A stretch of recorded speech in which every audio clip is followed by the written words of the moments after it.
Viewers of my channel will know that I'm not usually one to do this kind of video. I generally like to leave game news hype to others, but when they put together two of my favourite things in that game news, really, how can I resist the opportunity to wax on about it? Hanging out on Reddit yesterday showed me that people really don't know all that much about what Warhammer Fantasy is, so the leaking of that page of the art book is a little bit confusing. And being a completely shameless Warhammer nerd, let's see if I can't clear that up a little bit. So the big news this week is that Creative Assembly seems to have accidentally revealed the Warhammer Fantasy franchise as being the next part in the Total War saga. We knew they had the IP in hand, but we didn't know exactly what they were going to do with it. Seeing as they haven't denied it after several reputable game sites have actually reported the leak, I think we can probably take that as a confirmation. This apparent branch out into the fantasy genre has split the fanbase a little bit, understandably. It promises to be drastically different to the prior Total War titles, although fans of mods will probably be at least passingly familiar with the possibility of Total War to do fantasy settings decently. For those mostly unfamiliar with the Warhammer Fantasy setting, however, hopefully this general primer will help you get the gist of what we can expect to see. Games Workshop has released a new series called The End Times for the lore, but as most of that fluff is pretty bad, I'm going to ignore it for this primer, as it generally requires a lot of in-depth knowledge of the Warhammer Fantasy universe to actually make much sense. So for now, we'll just be general. If you guys want me to do more in-depth videos looking at each of the factions, different points in the lore that I bring up in this video, I'm more than willing to do that. Just let me know. So let's start with the Empire. These guys are the heavyweight faction when it comes to the realms of men. They were formed 2,500 years ago when the warrior king Sigmar Heldenhammer, who's basically what you get when you mix together Conan the Barbarian with Charlemagne, drew together the 12 tribes of the land to fight against the orcs and goblins who were threatening to invade. Sigmar, who on his death became a god, left a legacy to the world, and this was a Holy Roman Empire analogue, which is now an elective monarchy where the next emperor is chosen by his peers, and it's currently in a Renaissance period. The Empire, being in this Renaissance, is the most technologically advanced of the human factions, though their efforts are mainly on the military side, and in the present day of Warhammer, it combines on the field phalanxes of steadfast infantry raised by the local elector with supporting lines of handgunners and cannon, with heavily armoured Gothic-themed knights on the wings. Ooh, and the warrior priests of Sigmar are pure awesome personified. The current Emperor Karl Franz also rides a goddamn griffin into battle. It's named Deathclaw. Can you say badass? To me, sons of Sigmar, for the Empire!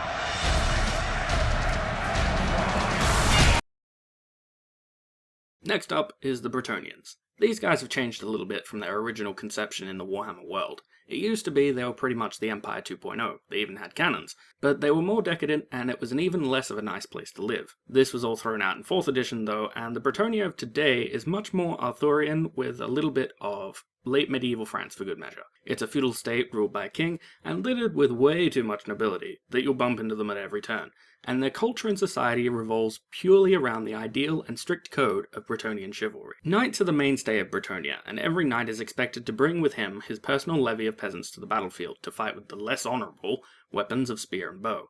The chief religion of the land is worship of the Lady of the Lake and her grail. She's a spiritual being that supposedly appeared to Gilles le Breton. I'm probably saying that completely wrong. Founder of the kingdom who cleansed his banner in the water after a great battle. Knights follow a code of chivalry which, if they are great enough warriors and sufficiently pure of heart, may result in the lady appearing to them. Some knights actually actively seek her out, going on grail quests hoping to drink from the grail and become one of the grail knights, her paladin. Their army on the field of battle is generally made up purely of knights, with some yeoman cavalry and sometimes peasants in support, though Bretonnia is the land of knights. If you're not fielding knights, you're doing it wrong. Kislev. The Kislevites are a faction that have been reduced in scope. Whether they'll appear at all is pretty much up for debate. They live to the north of the Empire, in a land dominated by snow and ice separated from the Chaos Wastelands by what is known as Troll Country. They're ruled by Tsarina Katerina the Ice Queen, try saying that 10 times fast, who wields powerful ice magic, and the Kislevites, like Bretonnia, put a heavy emphasis on cavalry. They're a bit closer to the Mongols in style, however. They utilize hordes of horse archers and lancers. Their lands have often been fought over by the hordes of chaos as a stepping stone to the Empire, and if they appear, it's likely that they'll be one of the hardest factions to play as. Also, Tsar Boris, just like Karl Franz, he's got a cool thing going for him. He's one of their special characters, and he rode a goddamn bear into battle. Bear cavalry. To the extreme north of the Empire, there are portals to the realms of chaos, the homes of the gods. In this barren wasteland live some of the hardiest tribes of men, of which there are 3 main ones represented in the game. The Norska are basically akin to the Scandinavian raiders of our history, and they were driven out of the Empire in Sigmar's time for their barbarity. The Kurgan are basically an entire tribe of Conan the Barbarian clones that a lot of the Chaos Warriors are chosen from, and the Hung, they're essentially Mongols on speed. Their armies are generally made up of hordes of marauders, your classic barbarian warrior archetype, though a strong core is generally made up of warriors imbued with the power of the Chaos Gods. These guys are on par with pretty much the best the rest of the realms of men have to offer, and they're often superior in terms of martial skill. These warriors also usually pick a patron god, of which there are 4 main ones. First up, there's Khorne. He's the god of blood and slaughter, and he probably has the most memorable battle cry in the history of gaming. Nurgle, he's up next. He's the god of life, if you consider disease and pestilence life, that is. Slaanesh, he's the god of hedonism and other such self-indulgences. Anytime you're having fun and being happy, he's happy. Well, I guess we should say it. And to Tzeentch, the god of scheming, deception, plots, and sorcery. Anytime somebody uses magic, he goes just as planned. There are a lot of other minor chaos gods, but these guys are the head honchos. Occasionally, demons will join the hordes of chaos. Each of them have a patron god, just as the warriors of chaos do. But in the tabletop, these have been split off from the main chaos hordes, although they can be allied, so it's unknown whether or not they'll be recombined for a total wargame. The orcs of Warhammer Fantasy are based on, if anything, drunken mobs itching for a bar fight. Believing in a pair of gods, Gork and Mork, they rampage across the land in search of a good scuffle. When gathered together in a mighty warg, they make up for a lack of technological advancement with pure drive and numbers. They regularly invade the Empire, and Sigmar himself faced them at the First Battle of Blackfire Pass, where they were defeated decisively by the realms of men for the first time. Ancient enemies of the Dwarfs, who they refer to as stunties, they serve as the generic enemy of the Warhammer world, willing to fight just about everyone. Authority is ordained through being the biggest and the strongest, with orcs fighting each other to be top dog, or the war boss. The goblins are a little bit more subtle than the orcs, being more in favour of trickery than a stand-up fight. Basically, when you face these guys on the field, it's going to be a tide of green, followed by more tides of green, followed by even more tides of green, yelling at the top of their lungs. This is another one of those factions that might or might not make an appearance due to some obscurity, though it's likely that they will appear as raiders in the Empire territories at the very least. Created by the melding of chaos magic with regular humans, these guys are much like the orcs in terms of fighting, relying on their numbers to overwhelm the enemy. Despite having been formed by chaos magic, they actually have relatively little magical ability of their own. They follow their own champions of the 4 main chaos gods, and are basically a cross between the orcs and the hordes of chaos.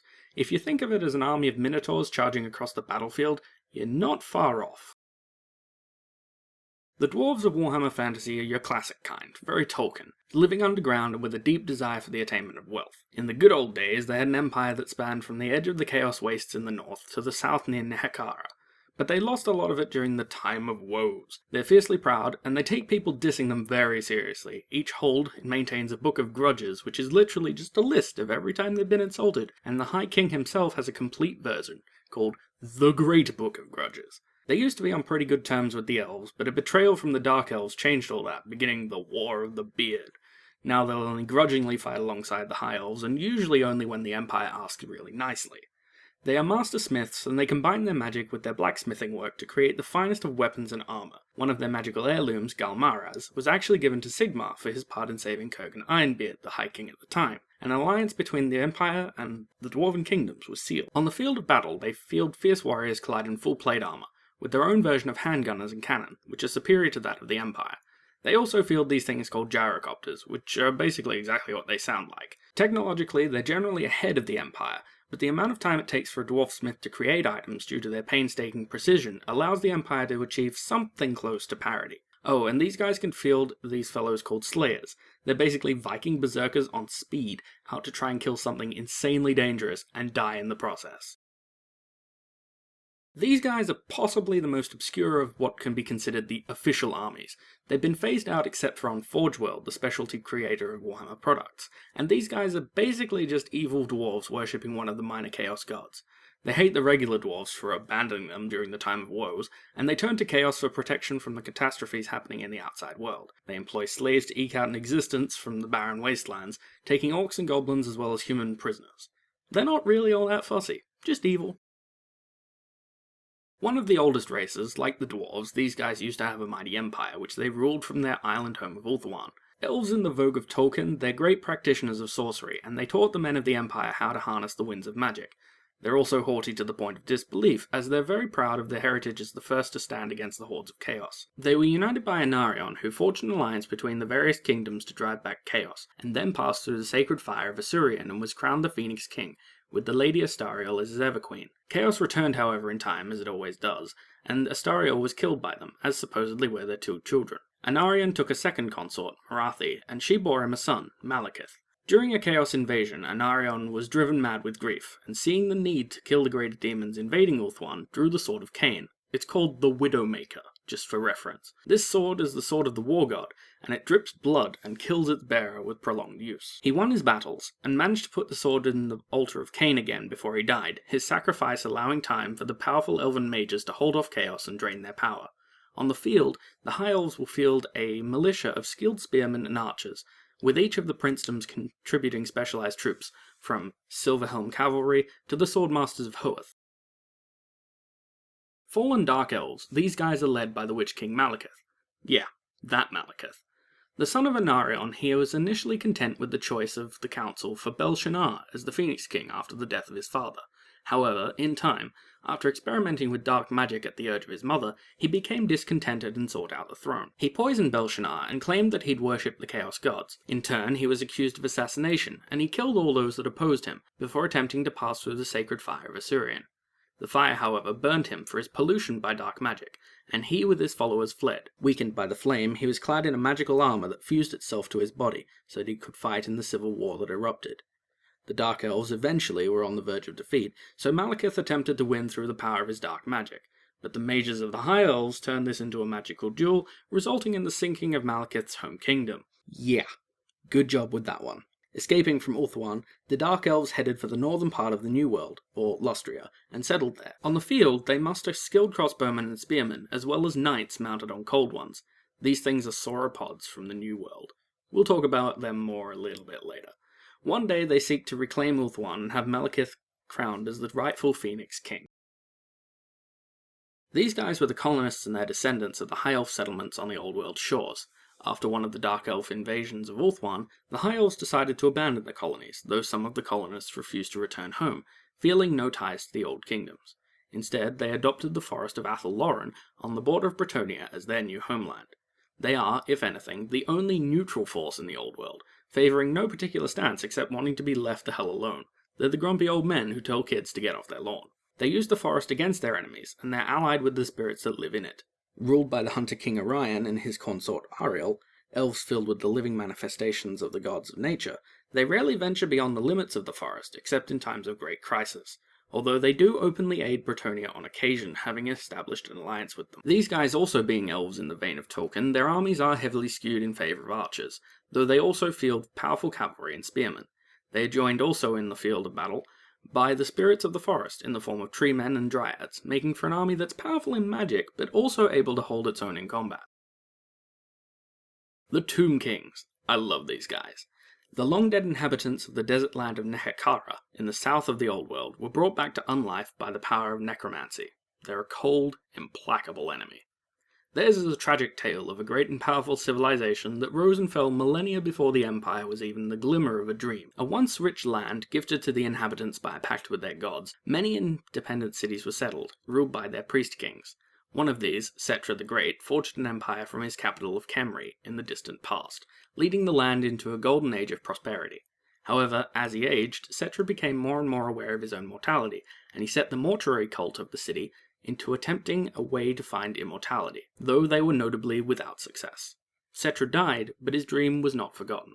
Hundreds of years later, the high priest of Khemri, Nagash, would achieve success. Ambitious and resentful that he'd been consigned to the priesthood instead of ascending to his father's throne, Nagash achieved success when one of the other priest kings delivered some Dark Elf captives as a gift to Nagash's brother. The prisoners taught Nagash how to create an elixir of life, and he gathered some nobles to him, taking over the city and using his necromantic powers to create an empire. He was resisted, and for over 200 years the Free Priest Kings struggled, eventually overthrowing Nagash but not killing him.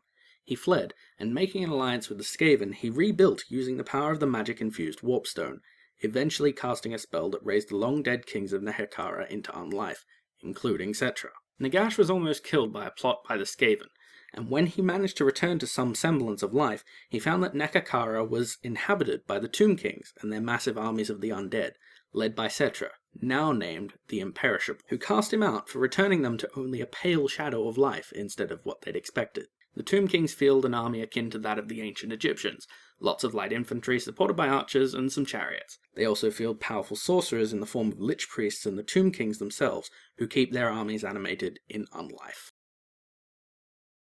The result of an offshoot of Nagash's research into necromancy, one of the priest kings that fought against Nagash secreted away some of his tomes, as well as helping Nagash's lieutenant Arkan the Black escape the retribution of the other priest kings. Studying the writings in the 9 books of Nagash, the priest king in question, Lama Shazar, met with little success, though he was able to recreate a partial elixir of life. His wife Neferata, however, allied with Arkan the Black and managed to do what he could not, swaying his cabal of followers to her side. Lama Shazar attempted to kill her with sphinx venom, though Arkan saved her using magic and his own blood, creating the first vampire. Neferata tricked or convinced the cabal to drink this new concoction and join her in her vampirism. Each of the original vampires possessed certain traits that they passed on to the others they created. Some exemplified war, others exemplified scholarship. Some of them exemplified madness. Much like Nagash, however, they reached too far and too openly, being forced from their home of Lamia. Meeting with a reborn Nagash as they fled, they joined him as captains of his new army, although they were defeated by Alcatazar the Great. Nagash cursed them to be forever plagued by the light of the sun, and they fled once more, creating enclaves in various parts of the world. Some took refuge in the Empire in the province of Sylvania, others in Bretonia, spreading vampirism around the world. One vampire even ended up in Lustria, the New World, as the leader of a fleet of undead pirates. Yeah, undead pirates. On the field of battle, a vampire count army is similar to that of the Tomb Kings, though the vampires provide a more elite force in the form of superb heavy cavalry. A race that many in the old world would deny even exists, the origin of the Skaven is all but unknown. These vile rat-men are the denizens of the Under Empire, a sprawling network of tunnels spread out over the globe, from Lustria in the west to the World's Edge Mountains in the east. Ruled by a council of 13, representing the clans of the Skaven, with one seat reserved for their god, the Horned Rat, the Skaven are not actually a unified empire. Treachery is a byword for the Skaven, and scheming against one another is a natural instinct. They seek out the substance Warpstone at every opportunity, and it was this that actually led them to their conflict with the sorcerer Nagash. In a prime example of Skaven treachery, just when they thought he was getting too powerful, they made the only unanimous decision in the history of the council, and they freed the king Alcatazar from his captivity in Nagash's stronghold in Cripple Peak, and armed him with a fell blade steeped in sorcerous power. Alcatazar nearly killed Nagash, and the power of the blade when he took off his right hand was enough to force Nagash's spirit to flee his body. The Skaven secured the Warpstone and consolidated their power. Relying on guile and treachery rather than strength, the Skaven are not a force that strikes without an almost certain chance of success. However, their Warplock engineers have invented much technology, including a form of handgun and cannon that is powered by Warpstone. Their chief advantage, however, is their sheer strength of numbers. Clan rats form the rank and file, with more powerful storm vermin as the shock troops. An array of range troops using everything from slung pots of poison to warplock handguns support this infantry, as do giant rats and rat ogres. The vile rat-men, indeed.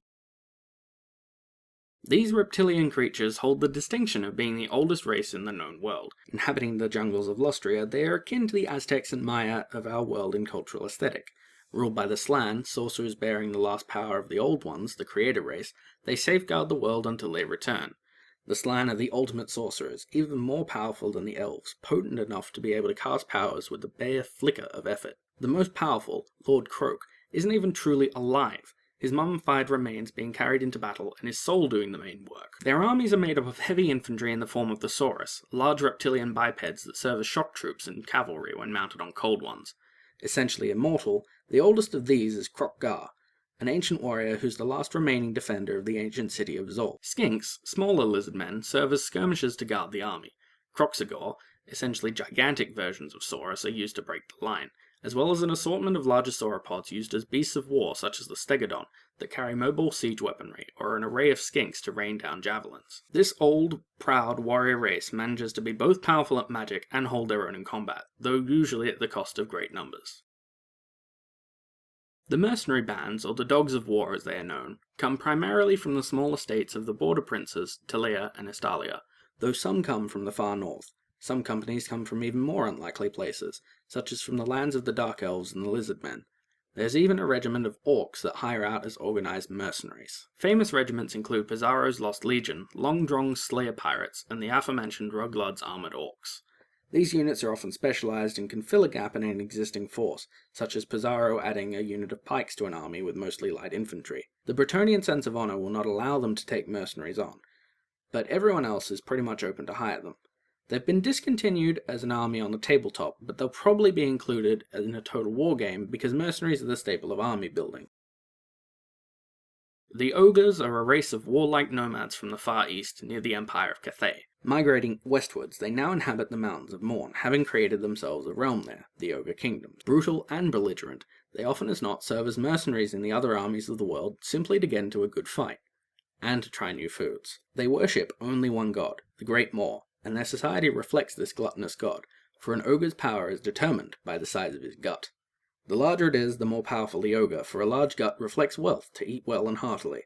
On the field, they're often small in numbers, but they're tough enough and powerful enough to fight off many times their own number. Unlike the orcs and goblins, however, they are not completely technologically inept, as their work as mercenaries has some of them bring home interesting trinkets, such as ogre-sized handguns. Other nations include the nation of Telea, made up of city-states, a variety of republics and principalities similar to that of Renaissance Italy. They primarily sell out their services as mercenaries, and they conduct trade. The border princes are much like the robber barons of medieval history, opportunistic men who carved out a realm between Telea and the Empire, holding it by military prowess. Estalia is a country similar to pre-Reconquista Spain, with no central government and cultural ties to the Teleans. Immensely proud, however, they have been known to gut those who mistake them for their Telean brothers. The nation of Araby, which has an obvious parallel, is to the south of Estalia and ruled by the Sultan. A crusade was carried there by Bretonnia and the Empire, some of the knightly orders such as the Knights of the Blazing Sun and the Knights Panther adopting elements of the culture there. To the far east is the Kingdom of Ind, Nippon, and the Empire of Cathay. Not much is known about these guys, they're pretty much just there in early lore, although Cathay is noted to be ruled by a dragon emperor and was referenced in a series of books about Nagash. The current emperor is possibly a vampire, as the city in Nekhara he visited was Lamia, and he met Neferata after she became a vampire. There are, of course, other nations in the Warhammer world, the Isles of Albion, for example, but these others are so minor that they're barely footnotes in the lore, and they're hardly worth mentioning. As stated earlier, however, I will do in-depth videos on each faction, and I can do a basic overview of all the smaller ones, if desired. So that's the end. Hopefully this basic primer will help you understand the world Total War's next installment appears to be entering. If you liked it, let me know so that I can do more of these lore videos. The Warhammer nerd in me is yearning to be set free. Thank you very much for watching, and hopefully I'll see you in another video. This is Grey Hunter, signing out.